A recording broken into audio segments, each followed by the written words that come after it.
Hey everyone, Coomber Radio, episode 52. Anna, we are 1 year old. Oh my god. Really? Yeah. Today? Yeah. Oh my god, you didn't even tell me this. Wow. It's because I wanted it to creep up on you and bite you in the ass. Well, I'm freaking out right now. That's kind of gross, by the way. But, I mean... yeah. It doesn't feel like we've been doing this a year. Not at all. But at the same time, we've gotten so much better, so I guess, growth and all. Yeah, I listened back to the first show and I'm like, ugh. I know, I cringed. We did that? Well, you were great. I was just the one that was all, like, super lame and stuff. But, hey, I'm really shy. That's the thing, It's evolution. It's evolution. If you believe in it. I believe in evolution. I evolve every day. I get better looking by the day.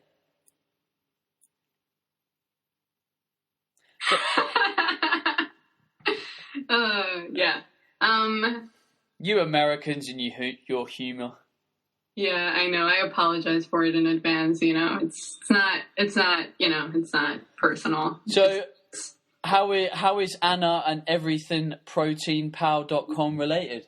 Well, dude, today I announced that proteinpow, the book, is going to be on 57 GNCs, which is all GNCs in the UK. We're looking at doing it in a few weeks' time, so 3 weeks, 2 to 3 weeks. My book will be in all GNCs, which is crazy because it's the first cookbook. Well, it's the first book they've ever stocked. So it's exciting. Wow, yeah, that is awesome. How come they don't stock any books? Like, they don't even stock Arnold Schwarzenegger's Encyclopedia for Bodybuilding? Not the one in the UK. I don't know if they do in the US, but I'm pretty sure I've never seen a book there either. And I think it's because they have traditionally kept it to supplements, Yeah, sure. Where I think my book is going to be, I'm not saying, it's the only one now, but I think it's going to kind of open the floodgates to a ton of books. Well, hopefully, because there's so many great books related to fitness and nutrition and, Yeah, for sure. So, I think it'd be great if they start... Wow, well... But yeah, damn right, the first. Congratulations. I had some cool news as well, but now I just feel shit. Oh, no. What is it? It's just not as good as yours. So this will go out on a Thursday. The Tuesday after this episode goes out, so it will be the 1st of October, our 2013-2014 intake of the Body Type Nutrition Academy opens its doors.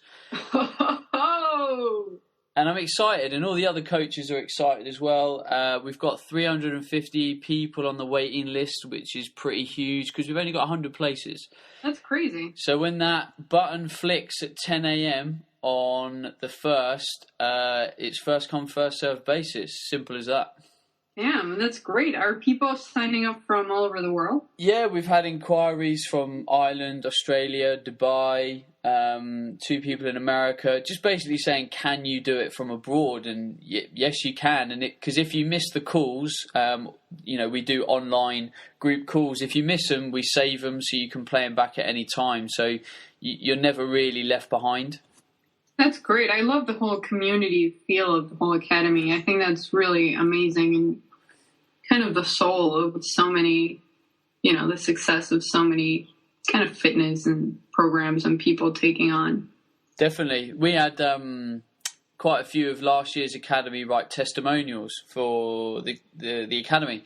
And, half of their testimonial was like, yeah, the academy's awesome. I've learned loads. I'm now a nutritional ninja. But the other half was like, it was so nice to be involved in a group of people that all were trying to do the same thing and learn the same thing and be better and develop their businesses. And they've all said they've created friends out of it, networks, ideas. So that's really nice that, off the back end of what was a nutritional certification, all of that has come for the kind of participants, which is awesome.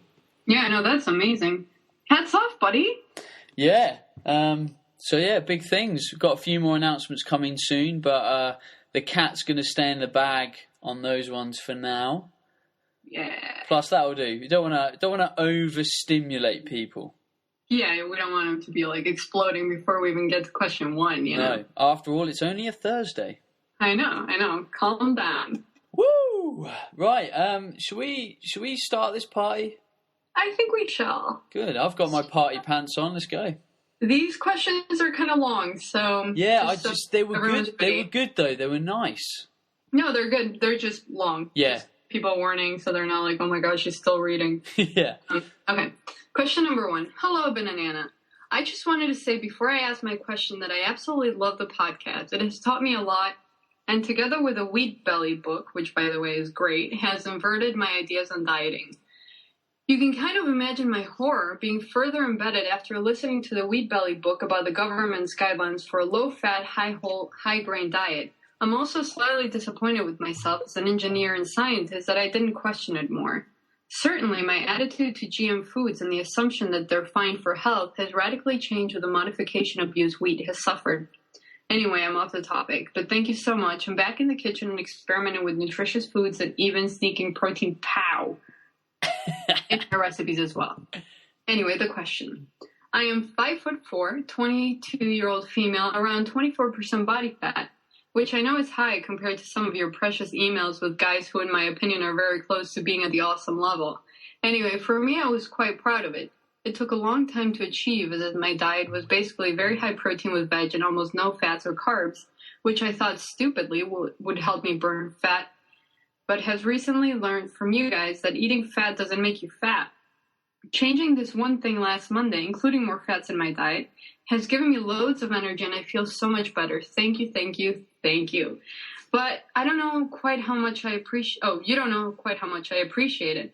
I thought it was standard thing to wake up feeling tired, achy, and crap after a hard gym workout. Anyway, I'm training for my second marathon at the moment, so obviously I need to recover well and intelligently after any long runs in the strength training sessions that I'm doing. So I obviously need to have more carbs in there sometime to replace glycogen stores for the next session. At the moment, I'm training every night, alternating between running and gym work. My question is this. I need to recover well enough to be able to maintain this amount of exercise. My approach at the moment is to carb cycle, eating more fats and protein throughout the morning, and then really filling up on decent amount of gluten-free carbs like sweet potatoes, brown rice, quinoa, and lentils. I've taken this approach at the moment as I feel my body shockingly carb sensitive since I had to cut them out to such a degree and was until 2 weeks ago training on around 1,200 calories. But I'm worried that I need to fill that balance in macronutrients to recover but not gain any body fat. At the moment, I am weighing the fats and proteins in my diet higher to a slight extent, but I wonder if you could give me some more advice on my approach. Is it an intelligent one? I want to diet intuitively and listen to my body, but I don't really have any data on what my metabolism will do after such a long period of low-calorie abuse. Thank you for all the great help and advice, Carmen. Well, I mean, this is such a common problem. People training with extreme training loads on such minimal calories, and it, every time we see it, my kind of hands go on my head, and I'm like, gee, but it just goes to prove to other people that it's not about eat less, train more. This woman is case in point. She's not losing weight. She's still at 24% body fat and she's not recovering properly. So, there's a lot to the story here. I think the biggest thing you could do right now is, I'm assuming that mentally you understand the value of calories and how it plays into your energy and your performance and well-being, and that you don't currently suffer from an eating disorder. So with that in mind, I think you really need to get a handle on where your BMR is at, your basic metabolic rate. So let's say that you calculate that and it's 1,700 calories. Now you're doing a lot of training, so each one of these training sessions is probably going to burn between 300 and 700 calories depending on the session. So you need to account for that. You need to add that on to those 1,700 calories. Now if you're on 1,200 calories right now, you don't want to jump up to, let's say, 2,400, 2,200 kind of thing, because the body is going to have a dramatic shift. And what you're describing as being very carb sensitive is probably you having quite a quick weight rebound because your basic metabolic rate is so low. So in theory, your basic metabolic rate should be 1,700, but it's probably 1,200. I think this happens so much. I mean, we've gotten so many of these questions, especially from women, I find. And, if you look at a lot of popular discourse on dieting and women in particular, you find these really low numbers being hailed as, the golden number, 1,200. I mean, there was an article in the Daily Mail, if you can forgive my source, but it was this lady that used to work at Jenny Craig, I think it was, and she wrote this really emotional essay about how she felt terrible about having for so many years misled people into eating 1,200, 1,400 calories, and how she, after quitting her job there, she realized how much harm she had done to all these people, including herself. And it was just this really kind of honest, open letter talking about how prevalent it is for people to assume that 1,200 is okay, or, that 1,200 calories will sustain your, especially when you're active, Definitely. I think it's more common in women, definitely, because, the thing we were talking about last time we spoke on podcast 50, that there's so much more dogma around female dieting.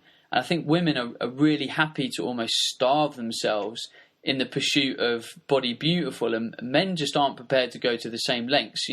Men really like to eat, and women, don't get me wrong, like to eat, but I think there's a smaller percentage that really enjoy their food. They're happy to just go off their food and kind of remotely starve themselves. And that is, 1,200 calories is semi-starvation. Like, my breakfast is, around 800 to 1,000 calories. That's nearly the quota that these people are eating, which is crazy.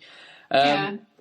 And it is painful to see. So I think the biggest thing you can do, I think what you're doing, Carmen, with your carbohydrate content is the right thing. Push it closer towards where your training is, and the chances are, if you're running, you're going to want a bit of carbs pre and carbs afterwards as well. So let's say you've got 100% of your carbohydrate intake. You're probably going to take 20 to 30% of that during the day, another 20 to 30% pre-workout, and then around 40% post-workout in one bigger meal. And that's probably how I would cut your carb intake in terms of getting maximal performance and maximal recovery. And then in terms of your BMR, if you're training for a marathon, I would make that a second priority while you're healing your metabolism. So I would drop the training load on the road slightly and keep your gym work and allow your gym work to help boost your metabolism, because that will increase your metabolic rate.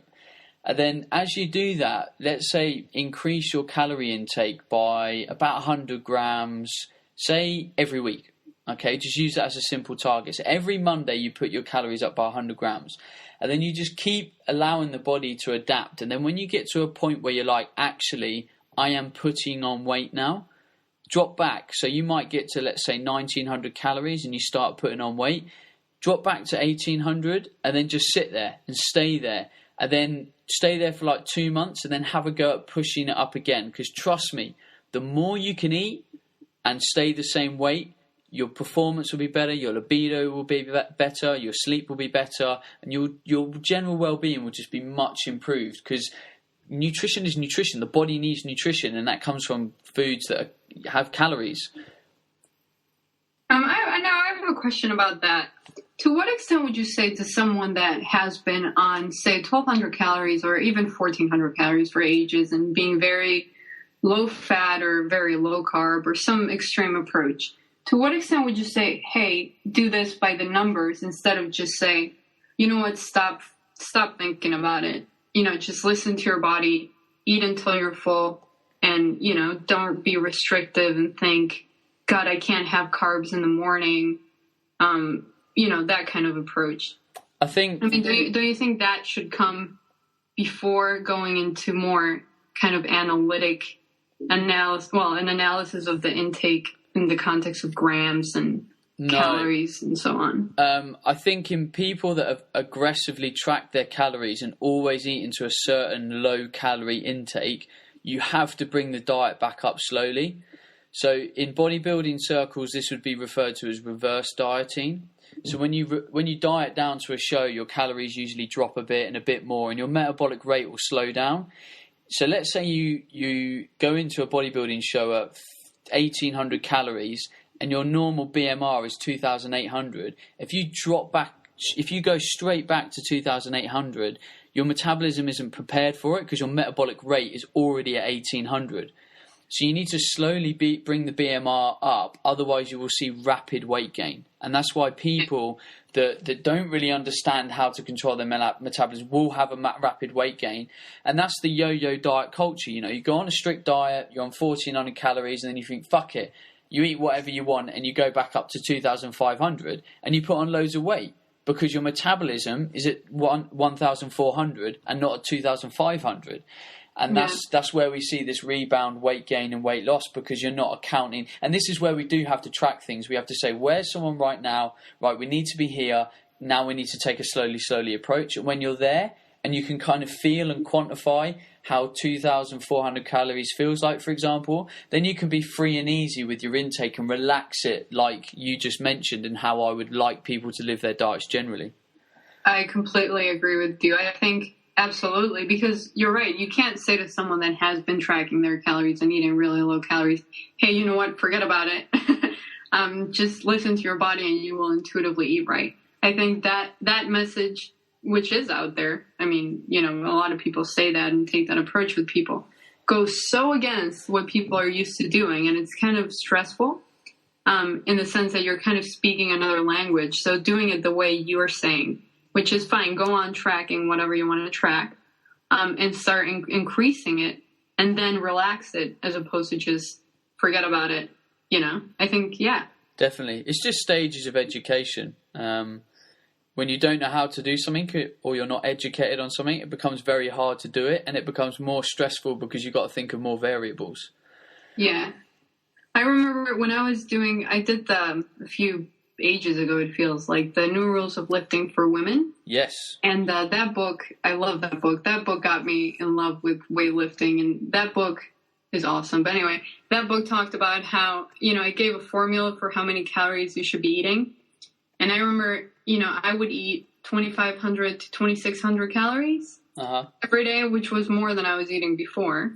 And I was feeling amazing. And just like, this book rocks, you know. Because I wouldn't have thought that that's how much food I could eat and continue making progress, you know, just fantastic. And I think that kind of message needs to be out there in the world of women a lot more, because so many women are under eating and just having salads and seeds for sustenance. It's amazing what happens when you nourish the body. It is. Yeah. Right. Let's move on. Question number 2. Hello, Banana. First, congrats on the proteinpow app, Anna. It's awesome, and the protein flapjacks are a staple of my diet. I can't get the protein fluff right for some reason, though. I'm just going to say right now that protein fluff, there's just 3 simple things you need to take into consideration. 2 cups of really frozen fruit. You can't use fresh fruit. It has to be frozen. Put the 2 cups of fresh fruit in a bowl, add 2 scoops of whey protein, and like a scoop of milk. Like really not a lot of milk. You whisk that electrically, or blend it or whatever, until it's like a smooth paste that looks like ice cream. Then you get an electric whisker. You can't use a hand whisker because you got to have a lot of pow in there and add the air. And then fluff it for about 4 to 5 minutes, even 3, depends on how fluffy you want it. And then boom, protein fluff. So don't use too much milk. Remember to use electric equipment to whisk it, and use frozen fruit. So, okay. The question. Here's some background information. I'm an 18-year-old guy, 5'10", and 12 stone, and 12.5% body fat. Currently, my 1-rep max bench is 90 kilograms, my squat is 105, and my deadlift is 110. And I play rugby. I'm coming out of youth club and into men's level. I want to get bigger, but obviously I want to stay fit and conditioned too. Ideally, I would like to gain about 7 to 10 pounds of muscle and trying to keep fat gaining to a minimum. To do this, I'm trying to carb backload. I'm going to focus more on lower reps for compounds and Olympic lifts 3 times a week and 2 sprint sessions until the season begins. And then I'll keep the same principles but cut down to a volume due to having rugby training. My question is, how should I work my carb backloading around the sprint sessions and rugby training? Should I carb backload as usual on these workout days or change it? And what should I do about my carb intake on these rest days? I also thought about including maybe a weight circuit to increase my muscle endurance, or do you think this won't be any benefit? Sorry for this long-winded email. I just want to make sure I get as much detail as possible to get as accurate as advice as possible to be as awesome as possible. Thank you. P.S. I was watching Ben Coomber TV and my grand saw it, and she thought it was me. High five for being a lookalike. From Dylan. That's great that he's watching Ben Coomber TV with his grandma. Yeah, well done, Gran. Yeah. What a legend. Perhaps I should get Dylan to do some lookalike work for me, because I'd love to be in two places at once. That'd be awesome. He could probably get a ton of money out of that. Yeah, what? Me or him? He could. Celebrity lookalikes make a ton of money. Well, I wouldn't class myself as a celebrity. And hang on. What about me making some dough? He could just dress up as you and tour the country and give. Jesus. Right. Yeah. This guy's question. I mean, the simple thing he asks, should I carb backload as usual? Yes. Like, if you're training in the afternoon, carb backload. If I'm trying to gain weight, this is the way that I can cram the carbs in as best as possible, feel the best as possible, and not have much change in body composition in terms of fat gain. For me, it works a treat. I love the simple theories of carb backloading, definitely for certain individuals, definitely more the endomorphic, sometimes mesomorphic body types. Anyway, I think you've got a more important issue, and that's the fact that you want to gain weight, and you're focusing your training on lower reps and Olympic lifts. Now, don't get me wrong. I think the staple of everyone's training program should be strength and compound-based training. But just by judging what you're saying, I do not think you're going to get enough volume in your training sessions to grow quick enough. Unless you're an individual that gains weight very quickly, and by looking at your numbers and your height and your weight, I don't think you are. So I think you need way more volume. So if you're training 3 times a week, your kind of A1, A2 exercise, or your A1 and B1, have them as your Olympic lifts, have them as your compounds to do a snatch, a clean, a deadlift, a squat, a bench, and a weighted pull-up. So there's 6 exercises, make them your A1 and your A2, and then you need to bring the volume in. You know, think of traditional bodybuilding. You need to be doing presses. You know, I do like using machines for gaining pure mass, because I think it's one way that you can seriously overload the muscle. You can't do that the same way as you can free weight. So you've got to get a nice combination of all these different things to fulfill your goals. So, you know, take loads of rest, hit the low reps, smash your compounds, but really then you've got to hammer your muscles with the volume. Because for me, you're not going to grow effectively unless you are someone that adapts very well to it. And then, you know, understand what kind of calorie load you need and start piling back 500, 600, 700 extra calories, and by all means make that in the backloaded window. So bring on some, you know, my favorite kind of backloaded meal when I'm really trying to gain weight, I make homemade crumble. All good ingredients. I use decent butter and flours and fruit and stuff, but I can make that so calorie dense, full of loads of carbs and stuff. So that's kind of how I would approach your situation. And sweet potatoes. Yeah, I'm not really a fan. What? I really like white potatoes. If there's one carb I choose, it's white potatoes. Like, don't give me a big bag of crisps. Oh, it will go. White potatoes over sweet potatoes. Yeah, that's just me. I don't. That's because also I don't like sweet food, and I don't know. I just don't really like sweet potatoes. All right. And I find for me personally, very high GI carbs work better in a backloaded scenario. So like white rice and stuff instead of brown. You got it. Alrighty. Question number 3. Hello, Banana. I'm a 35-year-old endurance runner from Northern Ireland. I compete at 3,000 meters on the track up to 10K road races with the occasional marathon thrown in for fun. Most of my training is interval sessions, so there isn't much evo cardio. The longest run lasts about 4 minutes, and most reps under 400 meters. Since going paleo with full-fat, grass-fed dairy 20 months ago, all my personal bests have improved on an average of 11%. I've endured a comparison of my times below. Oh, I've included. I can train harder, recovered faster. and a long list of other minor ailments have disappeared. In short, I didn't know I was sick until I got well. My question here is about coconut oil. I recently started eating a couple of tablespoons before training. I find my energy levels are great, and I don't get the sickly stomach that glucose drinks used to give me. I also find my concentration and focus improve. Anyhow, my main question isn't about me. It's about MCTs for treating Alzheimer's symptoms. My brother's father-in-law has Alzheimer's and has also been diagnosed pre-diabetic, although he's not overweight. He's in his mid-60s. Despite the standard medical treatment, he continues to deteriorate fast. Having read a lot about the potential benefits of MCT on cognitive functioning in people with memory disorders, I have recommended that his family include coconut oil in his diet.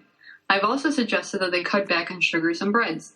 I have not used the word paleo to avoid scaring them off, but they could do a lot to improve their diet in general.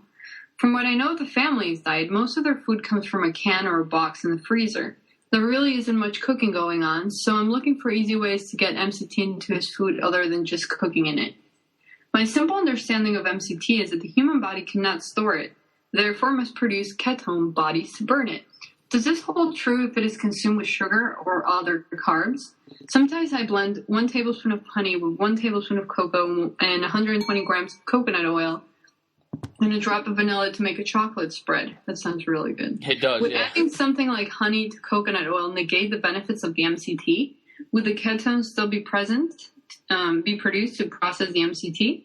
If I take a mix of honey and coconut oil before a long race, say a half marathon, which would be used for energy first? Or would that depend on how fat adapted I am at the time? Thank you for all the good information. It's great to have a UK show to break up the US-dominated playlist. From Nick. Okay, so the main reason I included this question is, we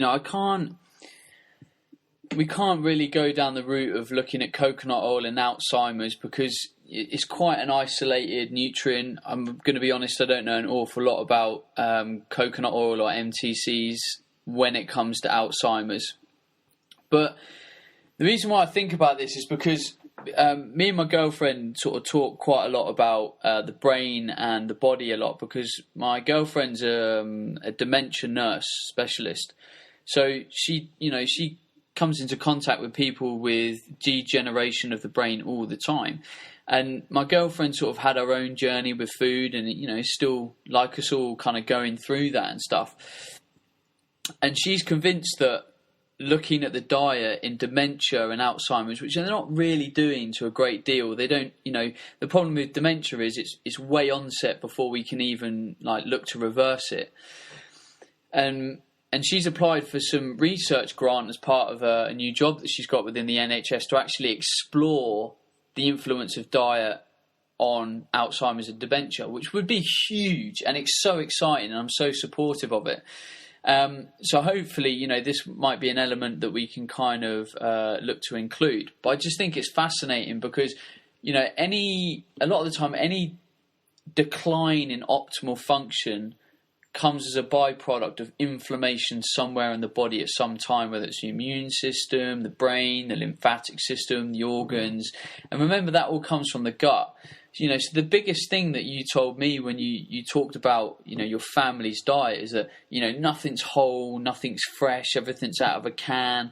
So actually providing for the health of the brain and the organs and the blood, there's nothing there. So while I think you're taking a very concerned approach with your use of the coconut oil and the Alzheimer's, I think it's such a minor part of the bigger picture because if someone is intolerant to gluten or dairy or eggs or, other possible inflammatory foods, with all that inflammation there, is the MTCs actually going to make any difference at all? Because the inflammation is still going to advance the decline of, neurons within the brain. So by all means, try and get the MTCs in there. It's a valuable fat, so it's going to have some benefit. If you can try and get them to go for a period without gluten and that kind of stuff, then do it. But it just sounds very hard because you're not really going to buy into this concept. But really, in this kind of scenario, I would like to think that every family has the attitude of, what have we got to lose? An individual within our family has a a disease condition or a disease state, we'll call it. And the best thing we can do is get the most nutrition into their body as possible to help it heal, and make the diet as clean as possible to enable it to heal itself. And that would include avoiding inflammatory foods. So, yeah, by all means, go for it. To answer your question about honey and the MTCs, this is very individualistic, especially in terms of how individual energy metabolism operates in the body. So beta oxidation, glycolysis, the two main energy pathways that lead into ATP production. Ultimately, MTC fats and raw glucose are going to burn the fastest in the body. Now, some people have preferential for pathways. So me, for example, I quite like having a fat-dominant pre-workout period, and then I like to bring carbs in while I'm actually training. I haven't actually experimented with kind of these raw fuel substrates like you do, because I don't quite train like you do, and I have quite long training sessions. So I don't think one would inhibit the other. I think there would just be a preferential pathway. And if you're... Yeah, I just think you should experiment with it, to be honest. I don't think one should inhibit the other. Yeah. It sounds really good as well.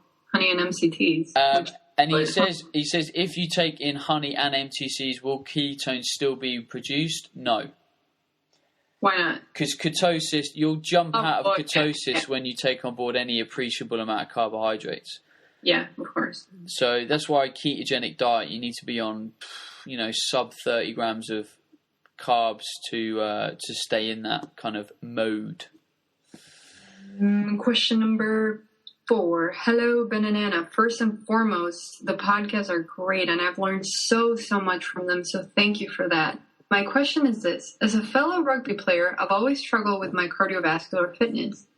I tend to get quite tired quickly when playing, and it's really frustrating. There are plenty of guys on the team in worse shape than I am, but they manage to keep going for longer. To improve this, would you say that a high-intensity interval training session would be better than a more endurance-type exercise, such as running for 80 minutes? Thank you. From Chris. P.S. I have asthma and have a really low score when testing with a spirometer for my lung capacity. Could this be causing problems too?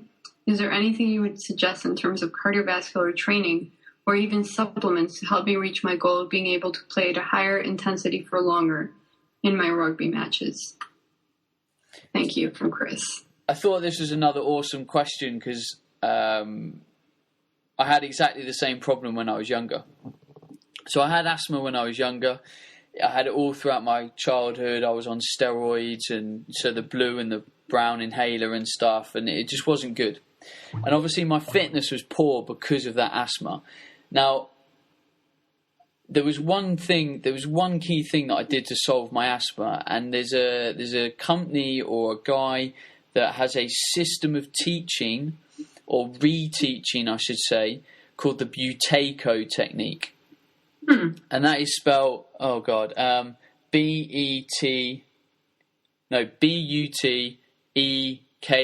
or something like that. Google about, you'll find it. And basically what it taught me is how to suppress my need for too much oxygen and try and bring my levels of carbon dioxide up in my blood. And I was doing exercises like breathing in and then breathing out again, holding my breath, pinching my nose and marching around the room. So it basically taught your body to function on very, very low levels of oxygen, because asthmatics are generally in a hyper-oxygenated environment because they hyperventilate their breathing. So that's one thing I would seriously do. Like, this is not going to happen overnight. You're not going to retrain your breathing pattern. But it took me around 3 to 4 months, and it was probably the best 3 to 4 month investment I've ever made, because I've never suffered with asthma ever since. Then you need to, for me, I think you need to look at the health and overall content of your diet. Now, in my rugby team, I'd be arrogant enough to say I'm one of the fittest in the teams. And it's not because I do any other special training more than them. Like a lot of the guys are in the gym. a lot of the guys weight train above and beyond training. Like in the off season, I don't run anywhere. I just lift some weights, maybe run around with the dog, do a bit of sprinting. That's it. I don't really train my cardiovascular system. But I always seem to stay cardiovascular fit. It's like the off season's like 4 months long. I'll go back to my first day of training, and don't get me wrong, I'm a bit tired, but like I'm not completely pooped. It's like my cardiovascular system always keeps up. And I think that's purely because how clean my diet is, how fresh and wholesome it is. You know, I don't allow toxins to be floating around in my bloodstream. I think my heart works properly. I think my liver detoxifies effectively. And I really, really, really think that plays a huge role in the overall kind of cardiovascular capabilities of the heart and the bloodstream. So they're kind of two things I would look at, way above and beyond your cardiovascular fitness. Because I think if you're being drilled on the pitch by your coach, your fitness should be picking up. And if it's not picking up, it's something that's happening externally or on a physiological level. And I think you've already hinted at a couple of those possibilities. But, you know, to bring up fitness, do a mixture. Do a mixture of high intensity training, do a mixture of a bit of long distance running in a forest, and your fitness will soon pick up. But I think personally you've got some bigger fish to fry. That sounds like really good advice. Maybe you could write a blog about it. I mean, it sounds like a really awesome topic that not a lot of people are covering. Yeah, no, I totally agree. The amount of people that I've met that have asthma and I tell them to go away and do that course, I can imagine about 1% of people have done it. Like, I've never had an email saying, Ben, oh my God, I did that Buteyko technique and I got rid of my asthma. Like, again, it comes down to the time investment. Like, people are like, oh my God, it might take me 3 to 6 months to retrain X, Y, and Z. I'm like, yeah, but you'll never have asthma again. Like, yeah. How many times do I have to bang your head against the wall to, you know, make you realise that this one thing that you're complaining about, I can get rid of it, but it's going to take a bit of investment. Yeah. So, who knows? But cool. It's really interesting. Good luck with that, Chris. Yeah. Number 5. Aye. Hello, Ben and Anna. Awesome job on the podcast. I thoroughly enjoy listening to you guys. I'm a 5'7" male weighing 145 pounds and around 9% body fat. I train 5 times a week following Lane Norton's fat system. PHAT. Fat. Fat. I have been seeing massive gains in strength and I look much more muscular and defined. The problem is I can't seem to add much mass since my weight hasn't changed in 2 months. I'm currently eating 3,000 calories a day, 25 to 30% of that being protein, 20% fat, and 50 to 55% carbs. A typical feeding day looks like this: 4 eggs with spinach and some steel-cut oats, an orange for breakfast, brown rice, veggies, chicken breast for lunch, a salad, 2 hamburgers, and whole wheat buns for dinner. I usually train around 5 p.m. and drink a whey protein shake with half a cup of ground up white rice. Wow, because of the decently high glycemic load.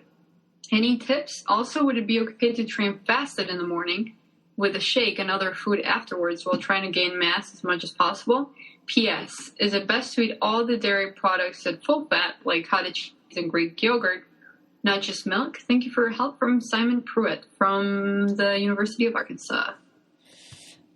Well, to answer the end question, is it best to eat all dairy products full fat? I'd like to think so. You're going to get more nutrition out of full fat products, especially if you can find raw or unpasteurized dairy, which I think is fantastic. If you look at the research studies, if you take a pint of whole milk after your training session and compare that to a pint of semi-skimmed milk after your training session, it is more effective at building muscle over time. And that's probably a combined effect of the compounds, vitamins and minerals within the milk, but also the increased calorie content.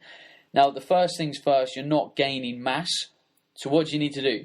Increase your calories. Like, take it up to 3,300. Stick there for 2 weeks. See if your weight goes up. If not, go up again. Go up to 3,600. You need to keep pushing that calorie load. I would also flesh out your protein and your fat content slightly. You're at 20% fat. I don't really like to see a guy go below 30% fat. Purely or a woman. Or a woman. Yeah, you're 100% right, Anna. Because fat makes hormones, and you want to gain weight, you need high levels of hormones. You want your testosterone to be absolutely raging. So make sure you're getting plenty, a decent amount of omega-3 fats, animal fats, butter, coconut oil and stuff, because that is going to help drive increased cholesterol content and total testosterone. And then I would just flesh out the content of your protein in meals just slightly, like 4 eggs, I would up it to 6. If you've got a chicken breast, make it a chicken breast and a half, purely because I'd want to see around 40 grams of protein per meal. And I think with those simple changes, you really will see some results. And good on you for following Lane's fat system, because it is a really good training program. And Lane will actually be on the show very, very soon talking about that exact training system. Cool. Awesome.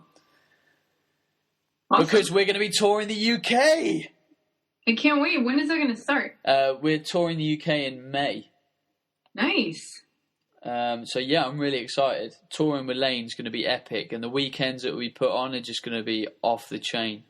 How long is it going to be? Like, how long are you guys going to be touring for overall? We're going to do 3 dates, 1 in London, 1 in the Midlands and 1 in the North. And each one will be a full weekend of me and him talking. And then the day after the weekends, there'll be training camps where you can go and train with Lane. Oh, man, that sounds crazy. I would suggest people can train with me, but they probably don't want to. How much are you guys charging for a ticket? We have no idea yet. We haven't fleshed out the logistics. It's something that we're going to start doing next week. Are you going to include in the ticket price the accommodation for people? No. Okay, cool. That sounds crazy. I know, very exciting times. More details will come very soon. Awesome. Well, I definitely want to go. I'll see I'll see what I can do for you, Anna. I'll see what I can do. Thanks. I'll be praying. Yeah. No promises, though. All right. No. I would never. I'll just put in a word for you. All right. Thanks. There is question number 6, and I'm wondering whether we should keep it in this or push it to the next podcast. No, it's short and sweet. Let's do it. All right.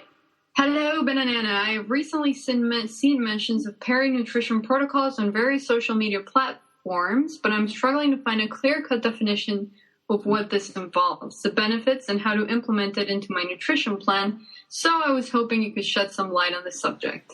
Keep up the great work, from Chris. This is a really short question compared to the other ones. Hell yeah. Chris, peri-nutrition is before and after a workout and during. Exactly. You've answered the question, really. So Chris really now is going to be more enlightened to go away and do his own research. Like Hannah said, peri-workout nutrition just means in and around the workout window. So that means before training, during and after. So, whether you manipulate your carbohydrate, pre, during and post, your protein is probably going to stay consistent. Whether you take on board carbs or amino acids or maybe a whey isolate or hydrolysate intra-training. Obviously, all these variables now depend on what you're trying to achieve. So why you're training, your daily diet, your macronutrient ratios, your overall calorie intake. So now you kind of know what peri-workout nutrition is. You can start to kind of explore those variables with the information that is online. Yeah, and if you then send us a really long email with a ton of details, we could give more precise answers as to. Yeah, I mean, I don't, not too long, It's, really long. Like, let's keep it tight. When it's date of birth, date of birth, the whole thing. You know the first question we read out on the podcast? What was it? The lady, Carmen, that was originally twice as long. Oh, well, really? Yeah, I cut that, I cut it a fair bit. And that was long enough. I remember when we were doing the podcast early on, you wouldn't edit them, remember? Yeah, I went in a bit too raw. Yeah, and I was just reading all these typos and stuff, and it just gets really long. But, it's great because I think people are also growing in their question asking. Definitely. We're still not in a place where we can accept new questions, though. I've still got absolutely good bazillions. Well, that's a good thing. It is a good thing. And because new listeners to the show, we only put out the message for no more questions at show 40.